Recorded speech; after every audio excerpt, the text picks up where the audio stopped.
Good morning, good evening, good afternoon, or good night, depending on when you're watching this next installment within the investing series. Today we'll be talking about something that's incredibly simple yet really important, and that investors of all stages should really keep in mind whenever they're doing their transactions, whether you're just starting off with investing or you've been doing it for decades. These four principles or common mistakes are something that you always have to keep in the back of your mind. Okay, so these common mistakes are some mistakes that investors make regardless of how long they've been investing, but just something to keep in mind throughout your investing journey. Now, it is really important that you learn from your mistakes that you have made in the past. However, it is even wiser for people to learn from the mistakes or the errors that other people have made so that they do not have to make the same mistakes. They could skip the whole process and then just move on, basically standing on shoulders of giants, right? So here are a few of the major mistakes that investors make. Right, so the first one is waiting and procrastinating. The second is only listening to investment recommendations without verifying the sources. The third one is the fear of missing out. The fourth one, of course, is not doing enough research of whether the stock or the market. Now we'll be talking in depth with these four common mistakes. Starting off with the first one, waiting and procrastinating. Now, compounding interest or compound interest is really important for any investor, right? If you wait for a 5 year or 1 to 5 year difference could mean a lot for investors with any amount of startup capital, right? So right here from this formula, you can see how important compound interest is. So let's say you start investing at the age of 24 when you just graduate from college, versus if you start investing at the age of 30, which is quite late. I would say, well, quite late depending on how you view it. 30 could be quite early for some people as well. But the point is, the more you wait or the more time you waste, the less you can maximize on using or leveraging this compounding interest. It's like a snowball, right? The faster it moves, the more snow it gathers. So here's the equation for compound interest, right? And here's just an example. Let's say your interest is your startup capital is $1,000. You have a 10% compound interest over a span of 7 years. And using this formula, A equals P times 1 plus R over N to the power of TH, you could get $948 back over 7 years period. With compound interest, it's just 10%. 10% is actually really standard, and it's basically you can expect to get 10% returns if you find the right investments without touching it. If you put it in an S&P 500 index fund, you could basically expect around 8, 9, 10% if the economy is good return on your investment. The ROI is around 10%. Now, for better investors or for more experienced investors, they will have to strive for 10% or more. But if you have a pretty standard investment, 10% should be what you're looking for without touching it or without actively trading, going in and out of the stock. So anyways, the first major mistake is underestimating the power of compound interest, right? The second major mistake people make is just only listening to what other people say. Maybe it's a friend of yours or acquaintance or family member of yours, probably your uncle you met at Thanksgiving dinner, and he probably suggests you to buy this and this stock or this index fund. But the point is, you have to do your own research, which is also one of the major mistakes people don't make enough. But here, you don't just listen to other people's suggestions and recommendations. You also have to do your own homework, right? So one of the most important things is to know the source, right? Where is this coming from, and what do they actually know about what they're talking about? So if you're looking at a financial advisor, of course he or she will know hopefully a lot more than you do, right? So you have to trust a financial planner, but you always have to verify their sources. Always have to verify where is this source coming from? Is it a reliable source, right? So you listen to these suggestions and recommendations, but you also have to verify, right? Like with the internet, you could do something as simple as a Google search, right? Just go probably to some blog post or some other people's suggestions. You look at it, see some reliable data and some data that you can actually trust. You probably go on multiple sites, right?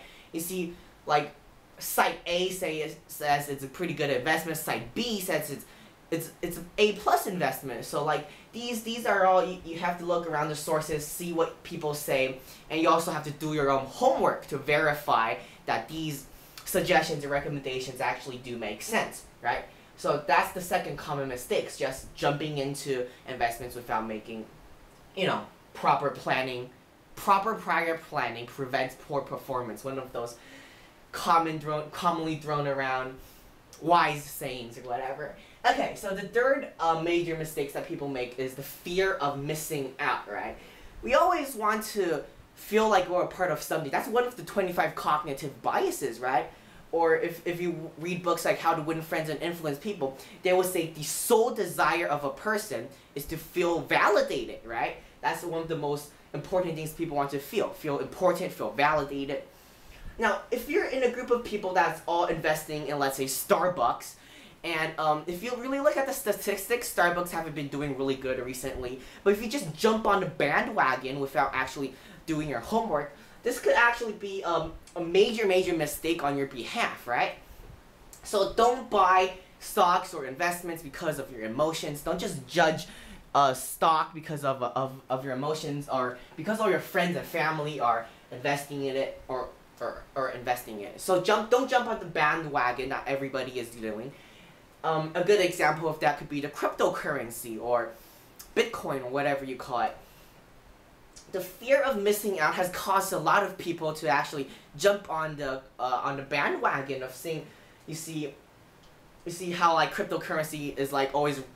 You see stories of how people invest in cryptocurrency and almost goes from rags to riches, right? It's like people spend 20 Bitcoin on a pizza, like 2009 or whatever. But that's not important. What I'm trying to say here is the fear of missing out often causes people to make rash decisions or make decisions that they actually don't do enough homework to verify whether or not it's a good investment for them to make. So whether you're buying on emotions because everyone else is buying it, probably your college dorm friends have suggested Starbucks. Starbucks is actually really interesting. Actually, the Chinese market has been closing down on Starbucks a lot because that's not the point. That's off topic. Anyways, so the fear of missing out is one of those major mistakes that investors make. Cryptocurrency is a prime example of this. Okay. Lastly, not doing enough research and homework. This actually could work for all four of these common mistakes. Now, this is one of the most important, or one of the most important, or the mistake that causes the most people to basically lose out on investments. Not doing enough prior research. Now, you have to know your market. You have to know where in the investing cycle or where in the boom and bust cycle you are in right now. So right now in 2018, the economy, or at least the American economy, has been doing that ever before. Basically, the stock prices are reaching all-time highs with the S&P 500, and that's like Apple and Microsoft. They're going up for like, say, after the 2008 crash, right? Basically, has been going up on a straight line. But you have to know where in the investing cycle, where in the boom-bust cycle you are right now. You have to know your market. You have to know what kind of inventions might come in and disrupt the whole market, or what kind of innovations are coming, what the customers need, and what your company is, or what your stock is. Now, another subclause of not doing enough research is not knowing enough about your company, or not knowing enough about the company you're investing in. Often people jump into companies that they don't have enough prior research on. They barely know what the company does, right? How are you supposed to know when to withdraw your investment if you don't even know your company or know what your company does, right? So here, you have to know your market. You have to know what your company does and how your stocks are doing.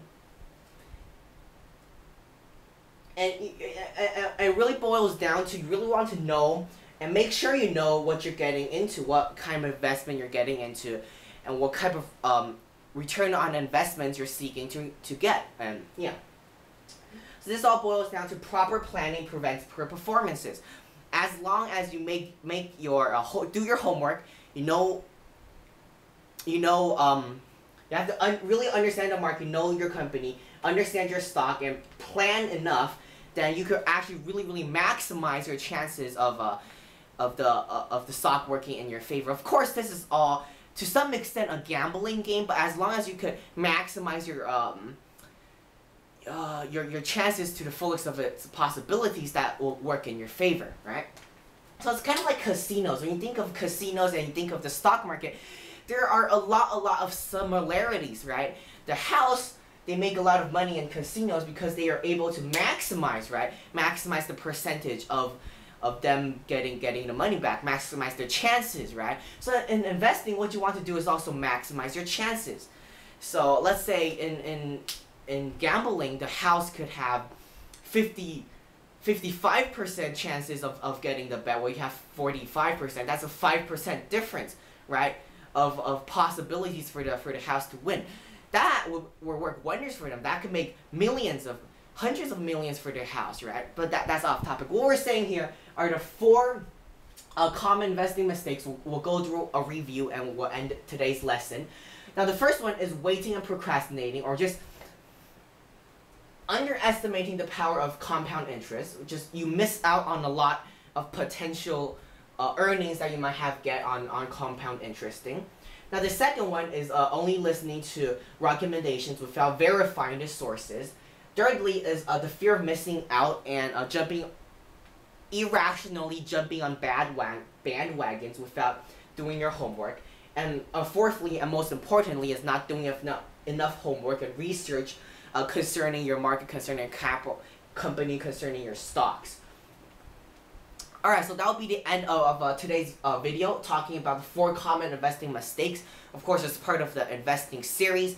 Tomorrow, we'll be talking about a topic that's actually really important, not only in business, but also in personal life. We'll be talking about the 80-20 rule tomorrow, so you want to be sure to tune in tomorrow for that exciting video. Without further ado, that will be the end of today's video, and I'll see you guys in tomorrow's.